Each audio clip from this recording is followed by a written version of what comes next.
మే 9th అంటే నిన్న మా 7th వెడ్డింగ్ యానివర్సరీ అండి. మార్నింగ్ లేవగానే నీట్గా ఫ్రెష్ అప్ అయిపోయి టెంపుల్స్ అయితే తిరుగుదాం అనుకున్నాము. అటు ఇటుగా ఒక 5-6 టెంపుల్స్ అయితే తిరిగాము. వెంకటేశ్వర స్వామి టెంపుల్, శివాలయము, అలాగే అమ్మవారి టెంపుల్, వేణుగోపాల స్వామి టెంపుల్, రాముల వారి టెంపుల్, అలాగే ఆంజనేయ స్వామి టెంపుల్, ఇట్లాగే టెంపుల్స్ అయితే తిరిగామండి. మే 9th మాదే కాదండి, మా ఫాదర్ది మదర్ది కూడా వెడ్డింగ్ యానివర్సరీయే. నాకు నా వెడ్డింగ్ స్పెషల్ డే రోజు ఎక్కువగా వాళ్ళ పెళ్లి రోజు కూడా వచ్చిందని చెప్పి నేను ఇంకా చాలా ఎగ్జైట్మెంట్గా ఫీల్ అవుతాను.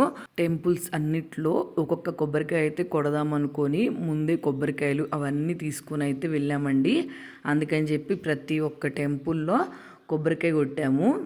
మా ఇంటి దగ్గరలో అయితే అన్ని టెంపుల్స్ ఉన్నాయండి. ఇందాక నేను అన్ని టెంపుల్స్కి వెళ్ళానని చెప్పాను కదా, అన్ని టెంపుల్స్ అన్నీ మా ఇంటి దగ్గరే ఉన్నాయి.